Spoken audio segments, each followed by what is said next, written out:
Hi, good morning. Good morning. Hi, everyone. I am so excited to begin this next month where we're going to focus on the mind. So it's just really exciting. I feel so good this morning, and I hope everybody else is feeling inspired and feeling good with a month of focus on physiology. So we talked about our bodies and how important it is to have movement, how important it is to be bringing in foods that are nourishing and uplifting, and how important it is to make sure that our environments are healthy and uplifting. So we want to be working on our internal physiology and also our external physiology, right? Our environments, our rooms and spaces and cars and where we keep ourselves is also so important. So I've been able to answer many of your questions that you had, either via email or text. And in our group chat, our Facebook group chat has been a really wonderful way to connect. And if you have more questions, you can always reach out to me. You have all my contacts, so I'm here. I am happy to answer any questions, and I'm just so excited to keep this going. It's been such a beautiful process for me as well, supporting you all and feeling the up levels in my own life. So today's theme is we're going to be touching a little bit. We're going to kind of be moving away from physiology and focusing more on the mind. And specifically, I wanted to talk about the nervous system and how that plays into that. It's a beautiful segue, understanding the nervous system and the role that it plays in physiology and into the mind and into the spirit, right? It's kind of like the strong foundation for everything. And we're going to touch on that. I have some mindfulness practices that are going to be very, very valuable that I'm going to take you all through. And then it's just, really sweet because I was doing my notes and preparing for the class and doing all that. And then it was just hilarious because I'm like, I don't know why I plan anything. I got kind of like in a tiff with the divine because I have this whole lesson plan. And then when I opened a spirit, there's a completely different thing that comes through. So I just had to giggle at that and laugh. And of course, it's through the process of preparing for this class that I was open to spirit and allowing those messages to come through as part of the process. So what was coming through today was to really focus on rituals. Rituals came through. And that was not what I was planning on talking about at all. And I love talking about rituals. So it's absolutely perfect and absolutely divinely orchestrated to talk about rituals. Rituals are so powerful, and it's perfect to talk about these with the physiology and with the mind. It's just in spirit, it's rituals. I can understand why that came through. So rituals, we're going to talk about rituals and how they're here to support us and the difference between what's a habit and what's a ritual, right? And what is a ritual? Like, what is that, right? So if you look at the word ritual, you kind of think of rites, like rites of passage and different processes in indigenous cultures. So I like to look at nature, and I like to look at indigenous cultures where I feel like are more connected to nature and the natural cycles and rhythms of our beautiful planet, which is more in alignment with the divine, I have found. So I look at those things. So we think about rituals, we can look at our Western culture and society. And for the most part, there's not a lot of rituals. People joke about rituals as like, your morning coffee. That's like what people say, that their ritual is that they have their coffee and that's their ritual. And that's beautiful. That's all well and good as a ritual. But that's almost something that we need to get, right? We got to get this thing for us. So what I would like to focus on about having it more coming from within, like a ritual that's more like an embodiment practice of ourselves that we can do anywhere at any time, and we don't need anything externally. So the thing with having, a ritual be our morning coffee, if you've ever been in any kind of conference or group setting with people that are regular coffee drinkers, and if they don't have their morning coffee, whoo, watch out.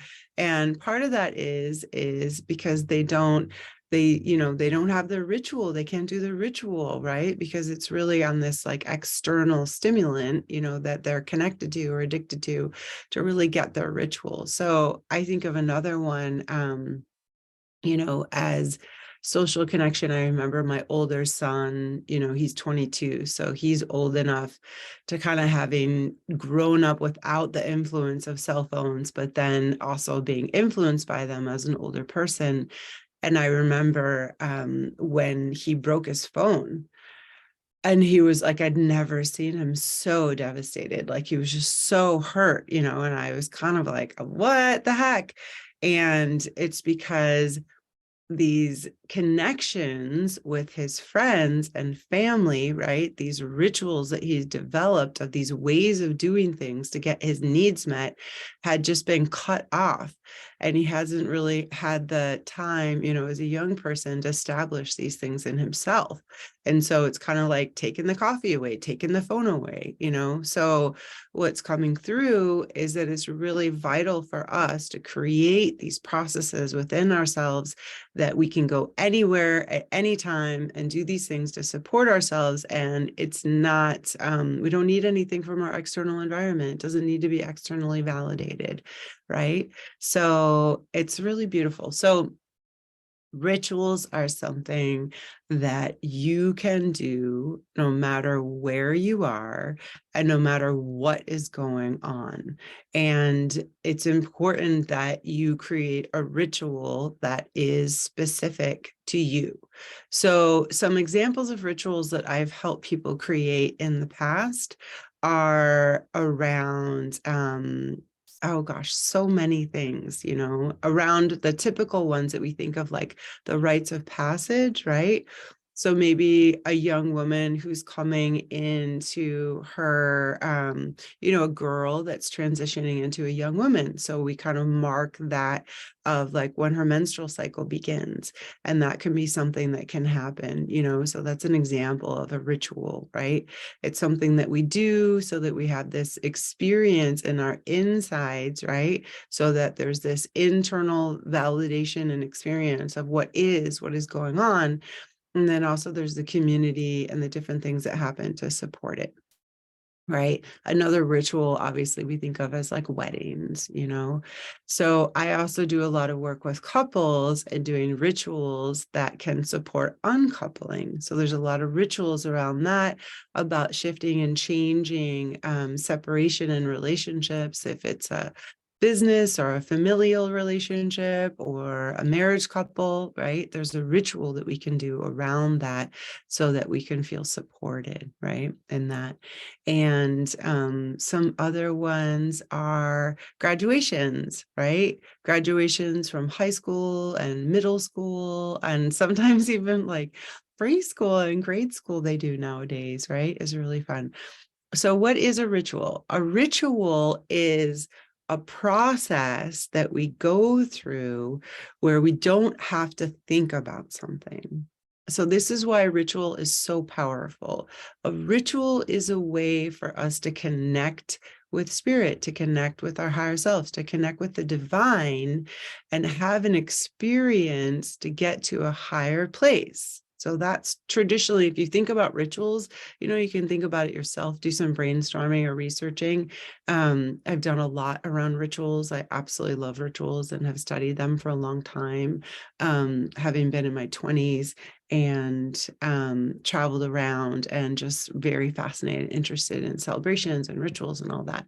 So a ritual is something that's designed that there's a structure and there's a pattern, so that within the structure and the pattern, we can relax and we can connect, right?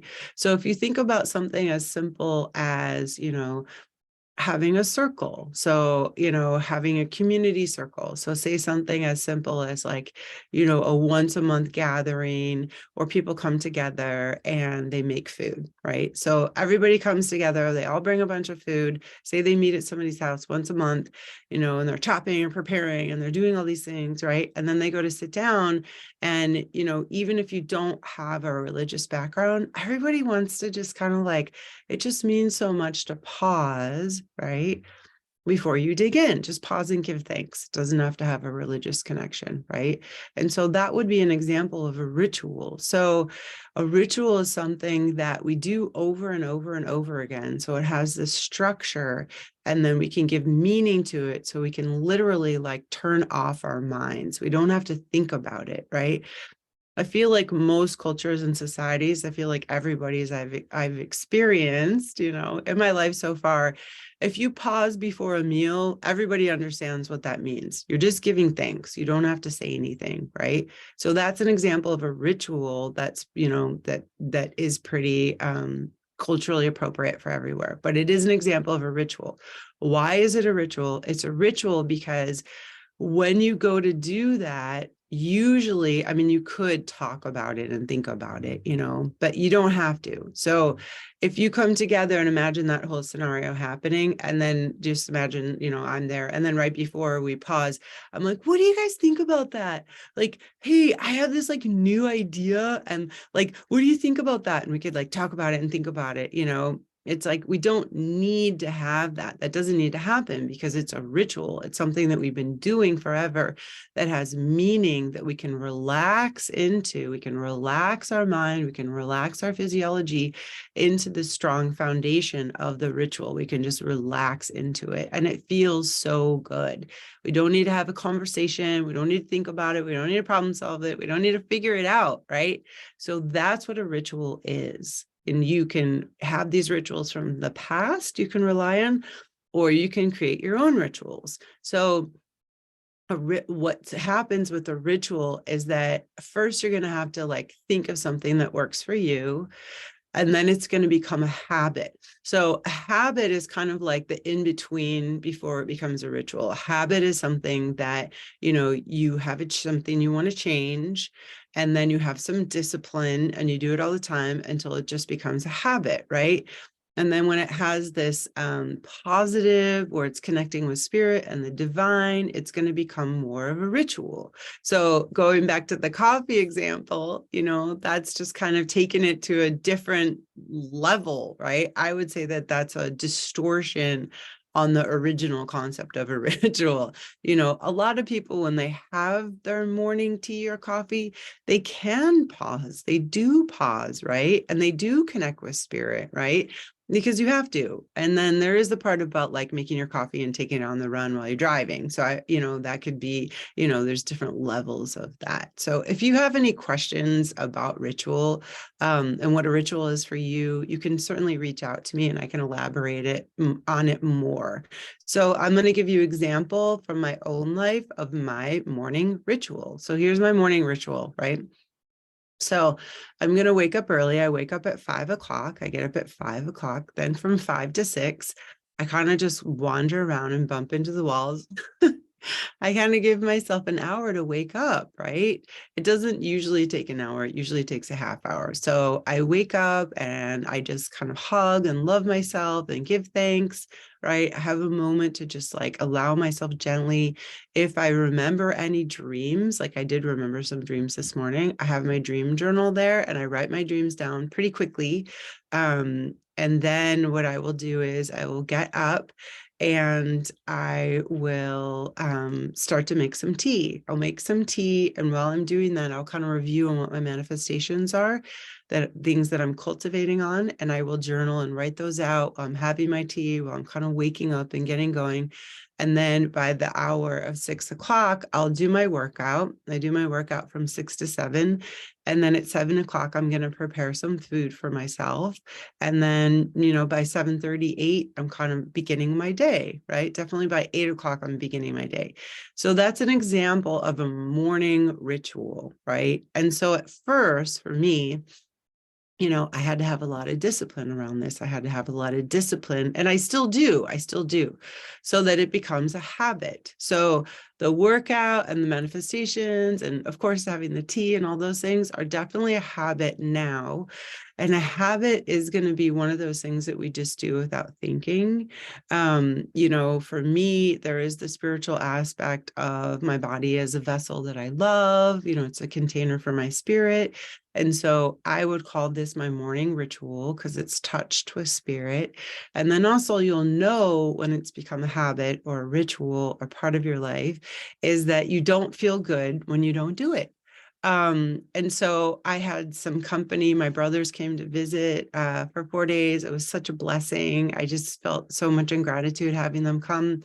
I did my best to do my workout. I did do it, but I didn't do all the things, because I definitely had them on my mind. And so it wasn't as full as it usually is, and that's okay.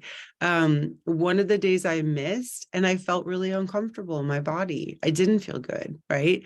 And so then I know it's really important for me to make sure that that's going to happen the next day. So that's kind of like a game changer, right? That time period, if you miss your morning ritual, it's so important. That's when we need to ignite our discipline and make sure that we are so set with our rituals and our habits that we're going to do it again, right? We're going to do it again the next day.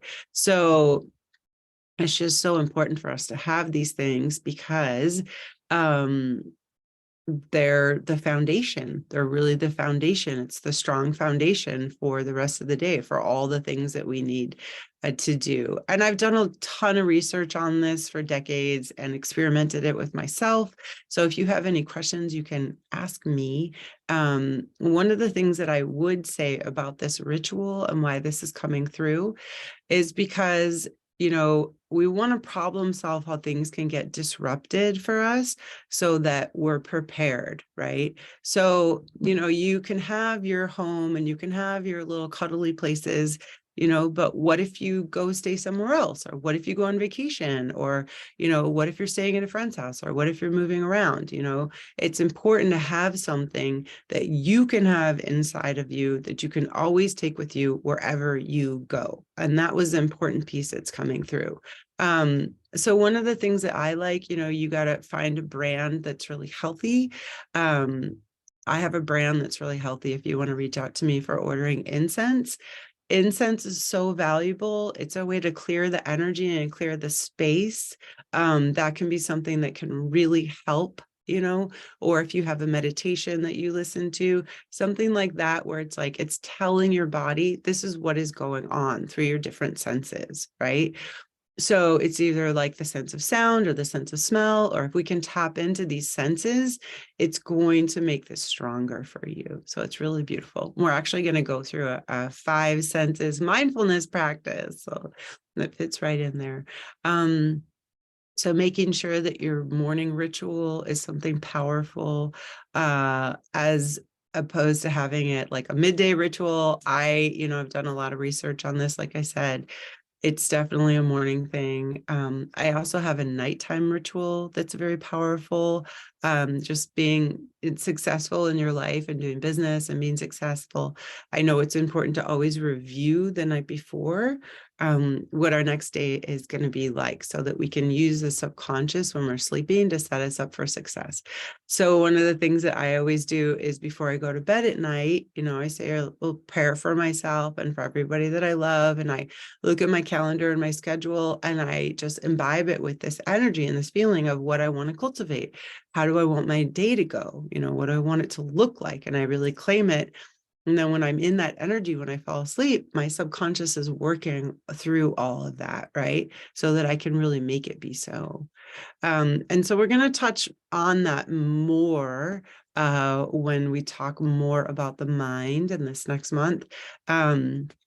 I had the extra benefit. I felt so blessed of being able to spend a week with my friend who is actually a PhD in neuropsychology. And, she studies a lot about the brain and also the mind. She's also MFT, a therapist. And so it was really fun. I got to spend the week with her and ask her all about, what do you think about the mind? And, I'm doing this 90 days to you, a lifestyle cleanse. And what is the mind? Blah, blah, blah. I'm talking about it.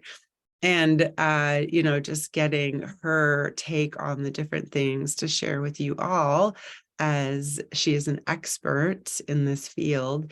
And what she was saying is to really talk about, the mind doesn't exist, right? And talk about the unconscious and how the unconscious is running the show, and to, really educate ourselves with people like Joseph Campbell. And, just I love Joseph Campbell. He writes a lot of like more myth stories, right? That are kind of like about rituals in different cultures. And I really appreciate him. And then, the others that have written on the unconscious, and we'll be talking all about those as well. So that's what's coming for today. What we are going to focus on is talking a little bit about the nervous system. So we have talked somewhat about that. And this is part of your strong foundation. And part of your strong foundation is to really emphasizing how important the nervous system is. So the nervous system is part of our strong foundation, as is the rituals and learning about all these different parts of our bodies. When we're doing rituals and we have our habits and all this material that we're working with, one of the reasons why the rituals are so important is because it's going to directly connect with our nervous system. So when we look at these rituals, we can see how, these cultures and these societies and these indigenous cultures have been using rituals as a way to really ultimately connect with our nervous system and soothe our nervous system, so that these, ideas and connections from the divine can come through us, and that we can find a place in the world to be stable, right, with our strong foundation. And then also moving forward from that place is really important. So we're going to be touching more on that in the weeks to come, really like taking a deeper dive in the mind. It's going to be really exciting. And what I was, saying that we're going to do more of are these mindfulness practices. So I have a couple of them. I'm going to start with some light ones that I use. These are ones that I've used over the years that I've learned just from years and years and years of doing different things like this. And these are some that I've learned in my own life. And then I have one that's a little bit more involved. So I'm actually going to read it to you. I'm going to ask you to close your eyes, and I'm going to take you through it. And then my hope is that you will be using these mindfulness practices, right? And so you might be wondering, like, well, I thought you said that the mind doesn't exist, and so like, how can we be doing mindful practices if the mind doesn't exist, if there isn't any mind, right? And it's true, like our body is this physical structure, right? And we can also think of spirit, right? Our spirits that are living forever, right? Our spirit and our soul is something that we don't see, but we know that it exists because we feel it. So it's kind of like the mind is like that. The mind is a tool that's here for us. And it's kind of like the spirit, right? Like you can't touch the mind, like you can't, like our brains are here, our bodies are here, they're physical, but you can't really touch the mind. And so that's what we want to explore over these next few weeks. Like, we want to become curious, like we want to become like, let's have this experience be wonderful, right? Full of wonder. Like, what is our mind, right? And so by being curious and moving into a place of being wonderful, what we can start to notice is there is a differentiation between who we are and who our mind is, right? And so what we want to do is we want to start noticing this more and more and more. Like, instead of just having these thoughts and taking action on them, right? And just moving through our world, we want to slow down and noticing that these thoughts are coming through that may or may not be in alignment with who I really am, and like, oh, what a surprise, but if we're not doing these practices in the morning, like the rituals, that I was talking so much about, it's these rituals that allow us to slow down and relax into the structure of what we've created so that our mind isn't in charge anymore. Our mind isn't running the show because we're relaxing into these rituals and we can allow for spirit to come through, right? So when we're not doing rituals and we're just kind of reacting and just kind of moving through life really quickly, our mind is in control. We are doing all the things that our mind says. So our mind says, do this, and then we just do it, right? Without understanding that our mind is simply offering a suggestion. So the challenges with that is, I just want to caution you with this. The challenges is with not being mindful, right? Not understanding that the mind is a tool. The challenges is with that is oftentimes our minds will offer something that is actually not in our best interest. And why would it not be in our best interest? It's not in our best interest because a lot of time it's coming from a fearful place. So this just comes into like psychology and physiology, right? Our brains, we're operating from a system that's thousands and thousands of years old. So our mind is connected to this system that's there to protect us. And so, this is why it's important to just noticing our mind. So, our species is really surviving and doing well. And why is that? And that is because of this part of our brain. It's our primitive brain stem, that part of our brain that's going to protect us, right? That keeps us in the state of fear. So if we're living out in nature, right? And say, there's this like part of the mountain and then there's this tree, right? And, when you were a young person moving through the woods, there was this part of the mountain and there was this tree and you were there and this tiger or this bear jumped on you and you had this battle and then you got away and it was really scary. What happens is that the mind records that. And then every time you go to that place, there's the mountain and there's the tree. And then this is where the spot was. We become fearful, right? We go into a state of the sympathetic nervous system, right? Where it's like flight, fright, or freeze to defend ourselves, right? And, chances are we know intellectually that the chances of that happening again are very slim. And it could happen again because maybe the setup was, easy for the animal to attack there, right? And so we're on the defense, right? We're going to protect ourselves and survive. So if we move that forward into modern times, what happens is that we have these like trauma responses where, say we're in a car and somebody was shouting at us. And then every time we get into a car, because we've had that past experience, we think that there's going to be trauma of somebody shouting at us. And our body will go into that sympathetic state, right? And we need to know that because our mind is telling us that this could happen, and then it tells us and we have a physiological response that actually puts us into this fear state that cuts us off from the divine and from having the life that we really want. It's not a benefit from us. But it's also important for us to know, are we safe? Are we creating a safe environment?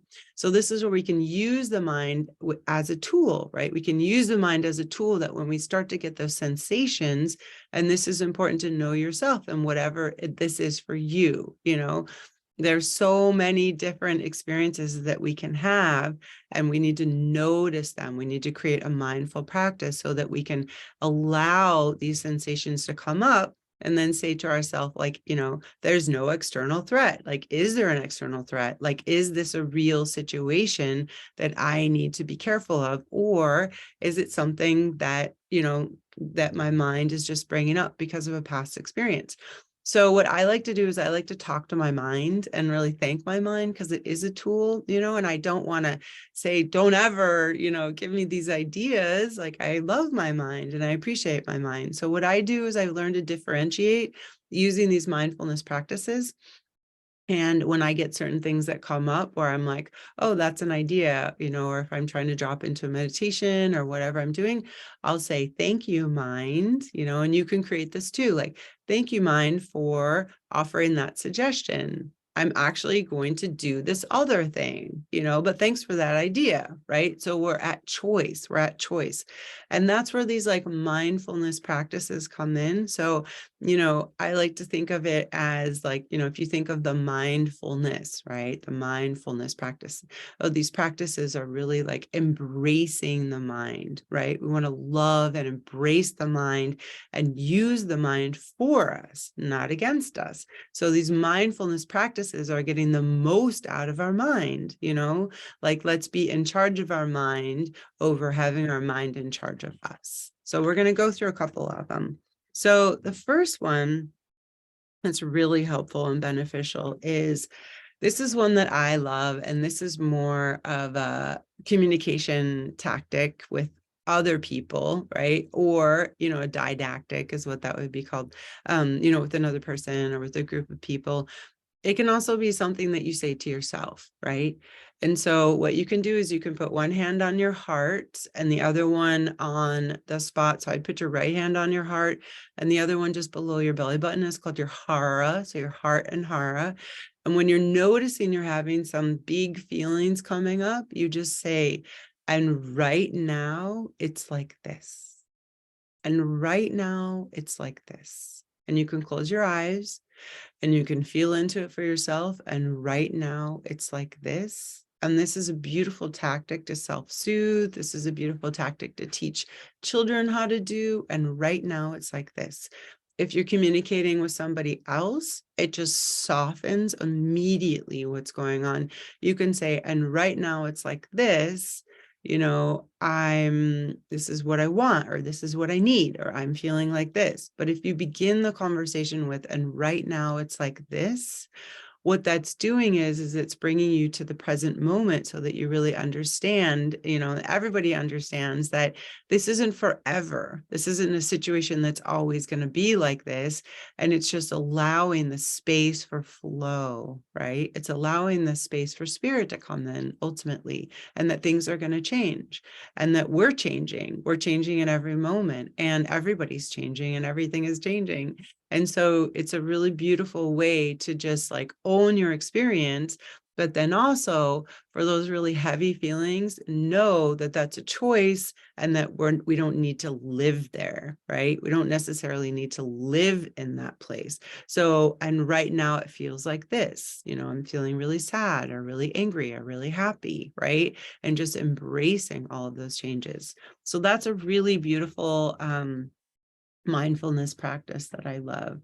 There's another one that I learned several years ago that's really beautiful. And again, it's a mindfulness practice. This is one that I use, when I'm brushing my teeth, or, you can practice just using this throughout your day. So, you can have a couple hours or whatever. And what you want to just say is you want to have it be, I'm noticing. And so this is a really beautiful practice. You can do it with things that you're actually feeling, like in your physiology, like viscerally, or just things that you're noticing. So it would go like, you're brushing your teeth and you're like, I'm noticing the sensation of the toothbrush as it moves across my gums, I'm noticing the sensation of, the spiciness of the toothpaste. Like, I'm noticing the sensations of, my fuzzy sweater on my body. I'm noticing the room that I'm in is feeling a little bit cool, right?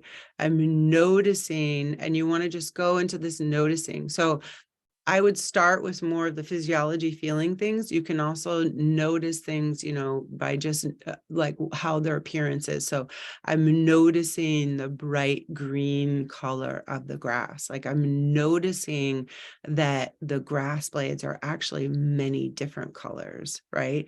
I'm noticing the texture of the bark on the tree. I have a tree growing right outside my window. So I'm seeing that in my peripheral, right? I'm noticing, my chickens are running around and playing with each other is pretty cute. I'm noticing those kinds of things. So when you begin the practice, I would bring it to more sensation orientated, to just really bring our awareness present. And, if you can spend a whole day doing this or a couple hours, or, set your alarm for 20 minutes and just do the I'm noticing practice, that one is really powerful. And ultimately, we want to be doing this more and more. So, spending time with children is one way to bring all of these online. I love spending time with children and babies, and because they're closer to God, right? They're closer to spirit, and they already do this naturally, just naturally, they're noticing everything around them.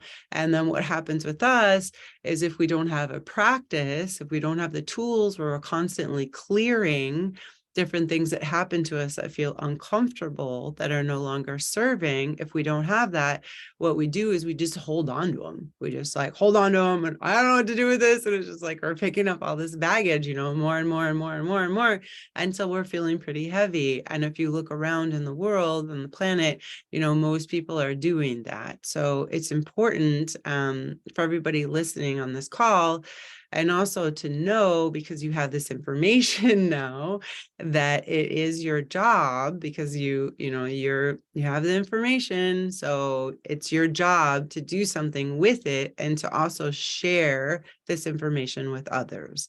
So, you can't deny that you have the information, you've been exposed to it now. So it's like we're held accountable. We're held accountable by spirit to bring the positivity and the information to change our lives, and then also to change others. And if you want to hear more about what that's all about, you can reach out to me and I can share that with you later. So those are, the first one is a really gentle, easy process. And right now it's like this. It's a really powerful practice.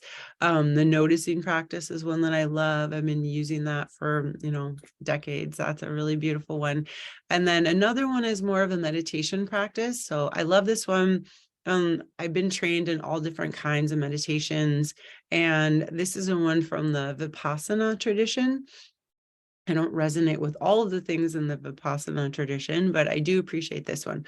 So this one is simply noticing the sensation of the breath coming in and out of the nostrils and hitting the top of our upper lip. So you want to focus on this area on your face, and all you do is just a mindfulness practice. So this is one that you can do if you just have a minute or two, say you're in your car, and you're about to go into a meeting, or you're about to go into the grocery store, or, I'm doing a mindfulness practice before you go into the grocery store is something that's really important to do. I've trained myself to do that now, where I go into the grocery store and I am open. It's a mindfulness practice for me.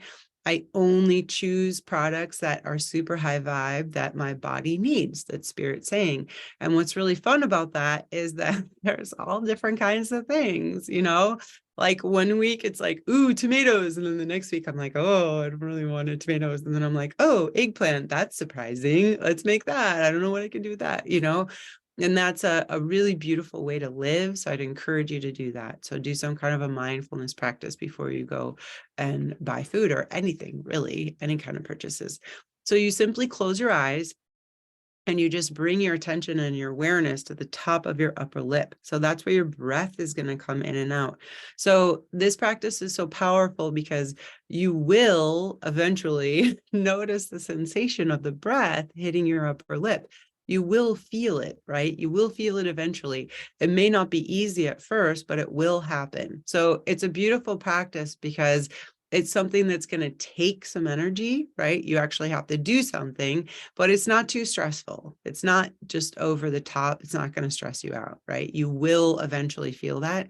And I love it because it's like something that you can do wherever you're at. You can do it, in the car. You can do it like, when you're at home. Like this is an office that I have that's set up. It's really fun. And I decided to keep it more like open today because I just think it's fun for all of us to know, like, we don't need to be perfect. We don't have to have everything perfect, like we can have things a little bit off and make it fun. And, that's what life is all about. I love looking to nature, and I'll ask my kids and my clients and my friends, and I'll say, what's the one constant that is always represented in nature? Like, what's the one thing in nature that is always there, that you can always count on, that's always going to be there no matter what?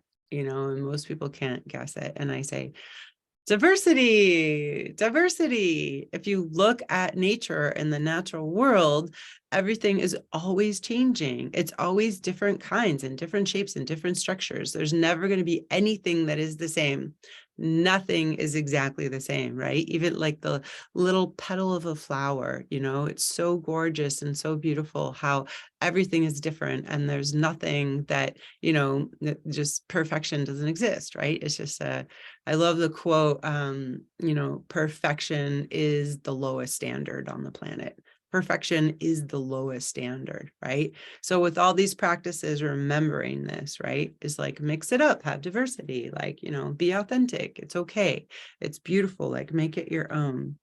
All right. So I am going to read you all. We've got a little bit of time left. And so I'm just going to read this practice. This is a really beautiful practice. It's from a book written by a therapist that I love, and his name is John Kim. This is not something that he invented. You can find this practice everywhere. It's just he's written it really well. I really appreciate the way it's written by him. So his name is John Kim. You can find him on social media, and I think he's under the Angry Therapist, which cracks me up. He's written a couple of books, and I just really appreciate him. So it's called the 5 Senses Exercise, and I'm going to read it to you right now, and you might as well do it, while you're watching this, either live or the recording. You can listen and do it right now, or you can write it down. But as long as you're listening to it this first time and I'm reading it, you might as well do it, right? Might as well do it. So I want you just to get into a comfortable place and close your eyes. And if you can, close your mouth and just breathe in and out of your nose. And I'm going to read this to you. So he calls it the practice. Stop right now and look around.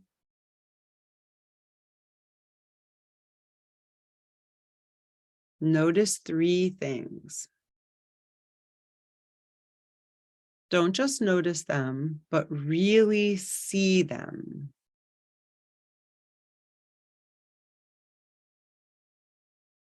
Color, texture, detail. Get up and examine them more closely if you can. Now, close your eyes again and inhale deeply. Noticing any smells, good or bad. Focus on the smell. Is it pungent, sweet, intense, faint, or lingering? Does it bring up any images or connections in your mind as you focus on it? Now keep your eyes closed and bring your attention to any sounds around you. Focus on the sounds that are far away and in the distance. And now notice whatever sound is closest to you. Maybe traffic, the hum of the air conditioner, the dishwasher, a dog breathing, you breathing. Now shift your awareness to the feeling of your body in your chair. Can you feel the weight of yourself pushing down into your seat? The connection point between your back and the chair? What about where the backs of your legs touch? And finally, smack your lips and mouth a few times. What is the taste that is the most recent and present on your tongue? Did you have coffee? Can you still taste breakfast? What about a kiss from your partner? This exercise is called the 5 senses. It is available to us all of the time. When you find yourself moving too quickly, obsessing about details in the future, stop and go through each one of the senses. Don't let your mind tell you that you don't have time. This exercise takes about 3 minutes total, so everyone has the time to do it. If you struggle with being mindful, just know that it's your mind's job to think and worry. It doesn't want to stop doing that. So it's going to make it difficult for you to be present. This is normal. Presence is the foundation of creating a new love experience. Practice being present in life, and you will become more present in love. And it's really beautiful. So just take a couple deep breaths and just feel into that.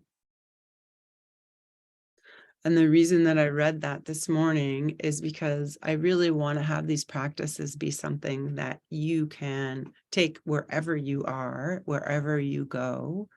And I would pick one to work with, and until you've embodied it, until it becomes part of who you are, and then pick another one, and then another one, right? So use those different practices that I have suggested to you. So we have, just a review, you're going to do the right now it feels like this, right? The I'm noticing mindfulness practice, the simple breath on the top of the lip, and then the 5 senses.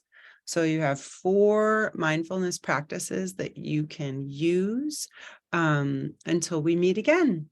And so I hope this was helpful, and lots of love and light to you all, and lots of love, and bye for now.